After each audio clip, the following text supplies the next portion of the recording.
माँ सिर्फ एक रिश्ता नहीं होती, माँ दुआ होती है। लेकिन जब माँ बूढ़ी और बीमार हो जाती है तो कभी कभी वही औलाद उसे बोझ समझने लगती है। पत्नी ने पति को फोन किया कि माँ बहुत बीमार है, जल्दी घर आओ।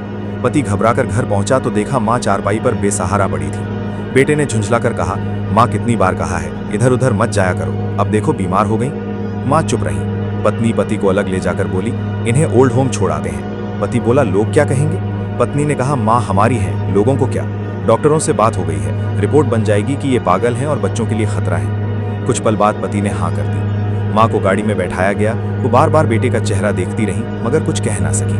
अस्पताल में कागज बने, मुहर लगी और माँ को पागल खाने भेज दिया गया। समय बीता, फिर ईद आई। कुछ लोग पागल खाने देखने आए तो एक कोने में एक बूढ़ी औरत अकेली बैठी थी। पूछा गया, ये अलग क्यों बैठी है? तो बताया गया, ये पागल है, बहुत खतरनाक है। भीड़ में एक नेक दिल औरत थी। उसने कहा, मैं इससे मिलना चाहती हूँ। सबने रोका मगर वो अंदर चली गई और प्यार से पूछा, आप कैसी हैं माँ जी?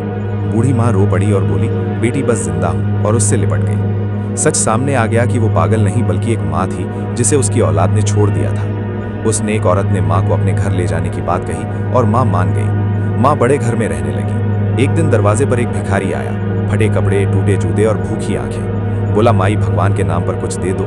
माँ ने ध्यान से देखा और पहचान लिया। पूछा, तुम फला जगह से आए हो ना? भिखारी बोला, हाँ। माँ की आंखें भर आईं और बोली, तुम्हारी माँ फला पागल खाने में है ना? भिखारी बोला, हाँ, मगर आपको कैसे पता? माँ रोते हुए बोली, मैं ही तुम्हारी माँ हूँ जिसे तुम पागल खाने छोड़ आए थे। भिखारी टूट गया। घर वाले भी आ गए, सब रो पड़े। माँ ने कहा, मैं अपने बेटे के साथ रहना चाहती हूँ, और फैसला हो गया कि बेटा वहीं रहेगा अपनी माँ के साथ। माँ ने ना बद्दुआ दी ना शिकायत की, क्योंकि माँ का दिल सिर्फ माफ करना जानता है। लेकिन जिंदगी का सच यही है कि जो माँ को अकेला छोड़ देता है उसे एक दिन अकेलेपन का दर्द जरूर समझ में आता है।